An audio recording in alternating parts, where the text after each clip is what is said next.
Good afternoon, everyone, and welcome to my Blackforce experience. This is a story of how Black professionals are getting to the cloud economy, how they're getting new jobs, six-figure jobs, and how they're being successful in the ecosystem. So, to this afternoon, we're going to be inviting Bumi. Bumi was okay. I wouldn't want to say details. I would let her speak for herself. So, Bumi, please introduce yourself. Let the audience meet you. Okay. Good everyone. My name is Bumi. Some of you know me as Bones on Telegram, WhatsApp, and whatnot. So I would say I'm a Nigerian immigrant. I migrated to Canada July 2021, and back home, I used to work in an energy servicing company. So the Alibotins, J. I used to work with one of them. Yeah, so I was there for about almost 8 years before I migrated to Canada. And when I was migrating to Canada, I didn't want to work. I wanted a career break. So I wanted to do my MBA straight up. And I came to Canada, I met people, and they changed my plans. So that's my short introduction. Good stuff. Well done. So you wanted to do your MBA. So are you kind of like geeky kind of a thing? Are you like the smart girl? I would say I'm average. I don't want to sound so bookish. I'm average, yeah. So engineering students, worked in an oil and gas company, and yeah, just an average student. Okay. How did you get to know about Salesforce? How did you said people change your mind. Tell us a story about people changing your mind. Okay, so I think I met someone that works in Exxon in Canada here. So when I told the person about going to school, so the person was like, are you so sure you're going to specialize in what you want? Why not explore other fields before you specialize? And he told me that some of his mentees are looking into tech. So some are in Scrum, data analysis, BA and whatnot. So he told me to explore for a couple of months before I write my GMAT and go for my MBA. Then I met an ex-colleague of mine, is in Canada as well. So he transitioned to BA. So it was the one that sent me the Salesforce training link. So he said, try it. I think it's something you will like. And that was how I registered for Cohort 2. And I'll say the rest is history. Good stuff. Well done. So you got the link to register for Blackforce training, and what were your expectations like the very first few weeks of registering and starting the training? How did you find that training the very first few weeks? Did you find that something that is for you, or something that you just, okay, this could just be another thing by the side? How did you find that first few weeks? Okay, so I would say the first day when you went through the org itself, immediately I sent a message to my friend that I think I'll pay for the professional. So I think then it was just basic, free for everyone. So I did that for the first few days. So after that day one, I sent a message to my friend that I think I'm going to pay the 250 for it, because I noticed the application felt easy, as if I'm playing a game. That was the first thing that stuck to me. It felt like someone playing a game, going through the system. And in my former company, so apparently their CRM system was built on Salesforce, but the way they customized it, you will not even know it was built on Salesforce. So it just felt like, even though I was an end user over there, it felt like something I could do. So I paid for the professional, and as at when I paid for the professional, I'd stopped working. So I did the typical customer service job for about, I think I did for about 2 or 3 weeks. So I did that. And my friend was like, talk to him, you're not working. And I said, no. If I talk to him, the effort I'll be putting into it will be minimal compared to if I'm paying out of my savings. So I didn't know, few people knew that I wasn't working. So I just said, okay, I was going to pay for the professional. And he kept saying that we're going to get a job in 3 months. So I just keyed into it. Like, the training was for ending of October. So I had November, December, January. So I gave myself to ending of February. If I don't get a job, I will move into other parts. Good stuff. Well done. I'm grateful and I'm glad you key into that message. But more importantly, I want to find out about that unique experience. Okay, when you started the training, you went through different challenges, projects, group projects. When you were doing your project 1, project 2, what was that experience like? Did you feel overwhelmed with the amount of work you had to do? Or what was the motivation to carry on while the project was on? You don't know about anything, right? And someone is asking you to do project one, project two. Tell me about that experience, please. Okay, so I think for project one, you gave us the if formula. I didn't know the formula, and I was asking in the group that, okay, who knows the formula? So I think Olu Samuel reached out to me, Ade reached out to me, and before I knew it, you said, no, nobody should ask questions in this group. In my head, I'm like, what have I bought with my money? I've bought stress with my money. So with that, I started building my community of friends. So I think the moment Olu Samuel reached out to me, I was able to like skate through the obstacle I had with regards to that project one. Then before I knew it, Ade reached out to me that, okay, let me see your project. What have you done? What have you not done? So I started building my network of friends.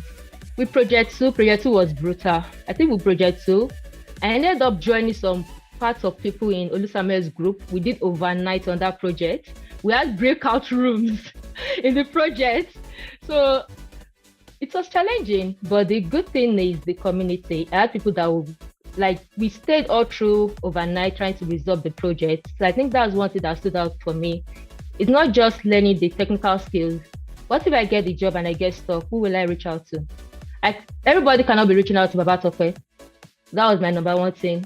So the fact that I had people outside or within my cohort that were reaching out to me, and I also reached out to them, it was what kept me going through the project one and two.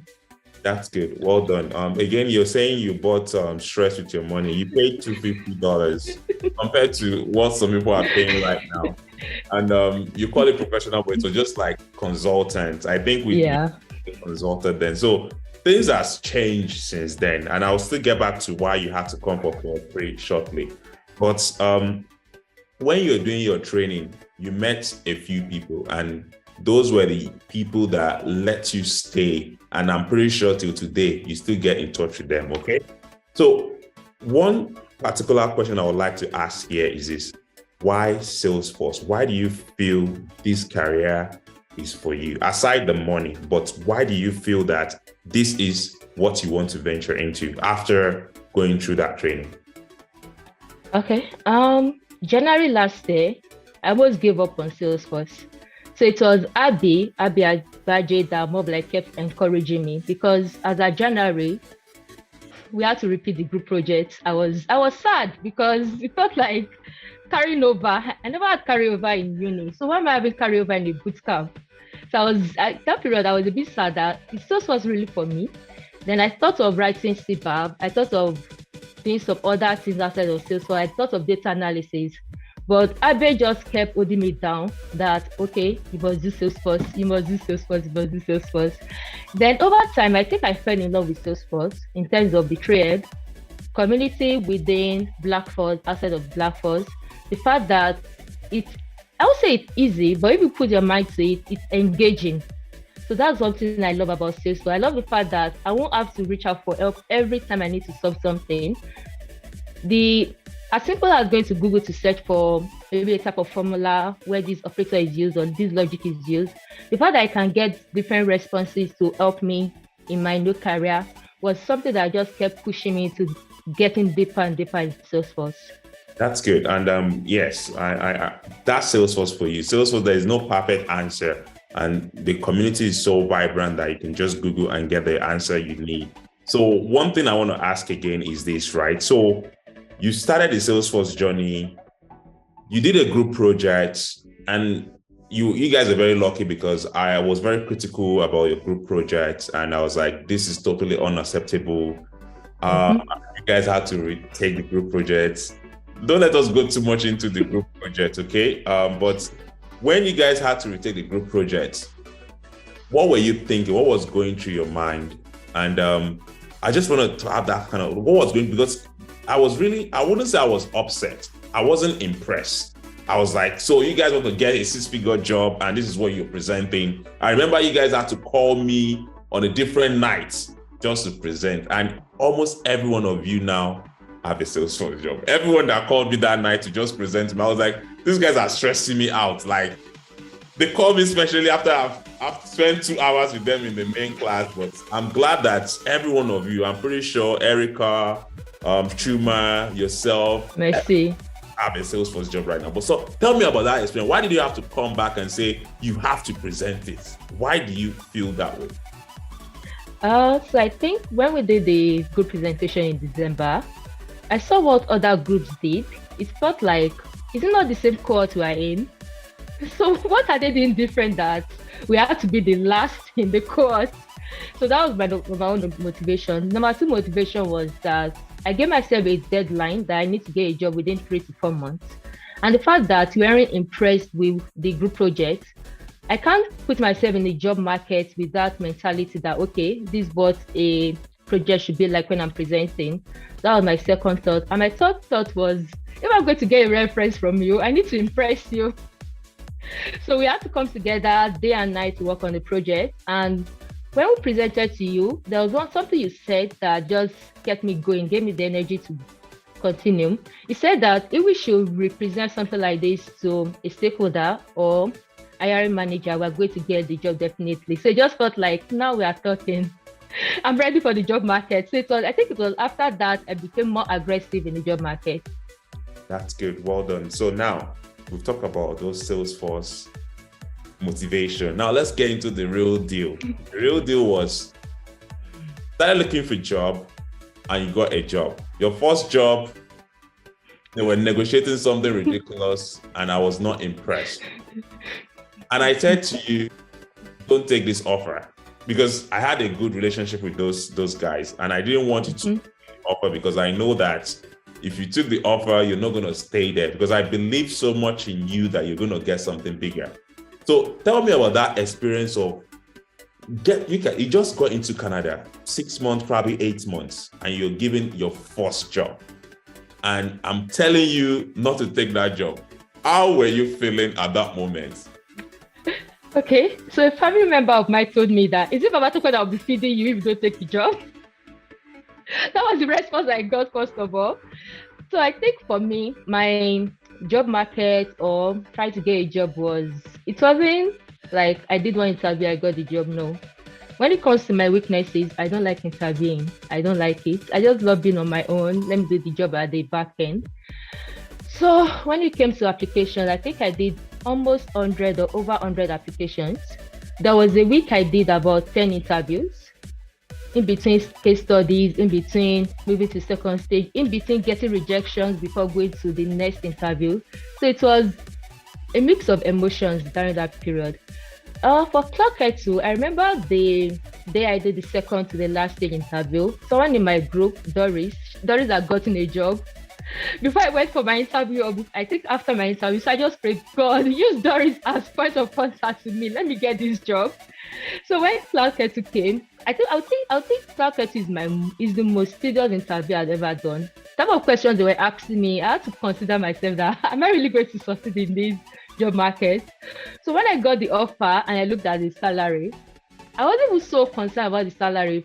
For me, it felt like a breakthrough job. It felt like, okay, my first job, my breakthrough job. Like, I was really happy. I was rolling on the floor. I was jumping like, yes, tech baby in the building. I was really excited about the job offer. Then when I reached out to you that, okay, I've gotten a job with Cloud 2. I'm new in Canada. I don't know what to negotiate. I'm coming from Nigeria. I was in a company for almost 8 years. So I don't have that experience in moving from one company to another. I don't have that experience in negotiating. I don't know what to negotiate. I just know that this is compensation, this is summary of my benefits. What should I negotiate? So when I reached out to Baba Toko was like, oh, negotiate this, that, talk to them. I think I reached out to Doris as well. I think Doris and Abby that, okay, this is what is on the offer. People gave me the similar opinion on how to negotiate, and I went through the negotiation period. They didn't back down. And Baba Toko was like, okay, if you think you have immediate expense, take the job. I took the job. I think the first time I took the job and I got my equipment, I was just snapping it and sending it to my friend like, oh, new MacBook, new this, new that. I was really impressed with myself. I was very happy with myself, and that was it. I think I was on the job for 2 weeks. So you were hot cake then. You see how the kind of like passion kind of like follow, right? Once you're ready, everything just falls in place. And that was what happened for you. you were applying for a job at some point, it was very intense. But Yeah. when the moment came, it was back to back. It was as if God kind of decided to shine on you, right? And everything just kind Yeah. of. But let's go back into that moment. I don't think you're sharing that moment properly. You spent 2 weeks in a new job. Was it very easy for you to say you're resigning for those guys? And how was the other offer compared to the one you had at Cloud Kettle? Why was there like, okay, I have to resign? Tell me. Okay, so when I got the Cloud Kettle job, it took some weeks before I resumed. I think they were doing some background check. Then a recruiter reached out to me on LinkedIn. When I was looking for a job, there's nobody in Quartz that doesn't know my name. If you just call on LinkedIn, I've liked it, I've commented that, oh, well done, you're good, you're great. I was everywhere on LinkedIn. I was a nuisance on LinkedIn. So if a recruiter is looking for a Salesforce admin in Canada, in Calgary, there's no way my name will not be on the first 10 pages. I was a nuisance. So I was just everywhere and nowhere. So this particular day, a recruiter reached out to me that, oh, they need a senior Salesforce admin. And am I available? In my head, I'm like, am I really available? I said, why not? I'm very available. When I saw the this job description, I had to ask myself that, thank God I have a job, that even if they don't accept me, I'll go back to my humble beginning. So I went through the recruitment process with my current employer. It took about 2 weeks. First stage, second stage, third stage. For the first stage, Rosemary had already gotten the job. So Rosemary is in Blackforce as well. So immediately I got the interview, I just called her that, babe, your new employer wants to interview me. We had the time, she gave me the pointers, how to speak to the recruiter and how to speak through different stages. And that was it.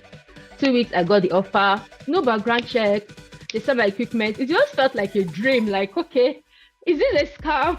No background check, nothing. And when I got the offer, it was almost ×2. And I don't need someone to tell me to move. That's good. That's good. Obviously, you follow the money, and I follow the money. you follow the money. Let's go back to that experience as well, right? I remember your message on your story on, was it LinkedIn? No, it's the Telegram group. Yeah.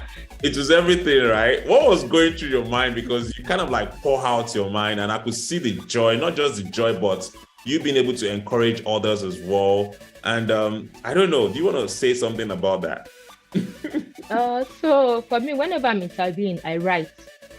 So maybe I'm talking to you, I have my pen in my hand, I'm writing and smiling, I'm writing and smiling. So I see interviews as past questions. Because if you are interviewing me, I ask me for order of execution. In my next interview, if they ask me for order of execution, I don't know it. That's not smart. So for every of my interviews, I had a note. I'm always writing all the questions, all the questions, all the questions. So what that does to me, if someone is interviewing the same company, I'll just say, babe, guy, this was what they asked me.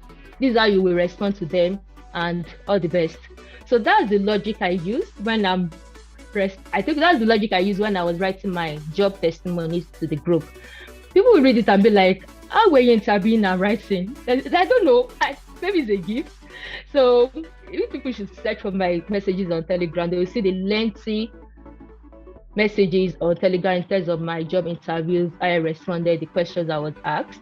So I do it just to help someone coming behind me, because anyone interviewing for Infotech, or any other interviews I've done, I just have to look for the page and I'll give them the download that, okay, these are the questions they asked me. It may not necessarily be the same questions, but just to help you on area of concentration. So I do that as well. So Bumi, look at, I need to probably get some secret from you, because you came back to Quad 3. I don't know if you came back, but you came back obviously because you wanted, maybe you had some knowledge gap. But one of the most important, or one of the most astonishing thing in Quad 3 was you were the group leader of a group, and 90% of your group members got a job after the cohort. Can you share more lights about your group leadership strategy? What did you do differently in that group? So for Cohort 3, coming from Cohort 2, I came from, I would say, a place of failure, but a place of reading your projects wasn't fun. So when we got our group project for Cohort 3, the first thing I told my group members was that no matter what we do, I am not going to repeat this project.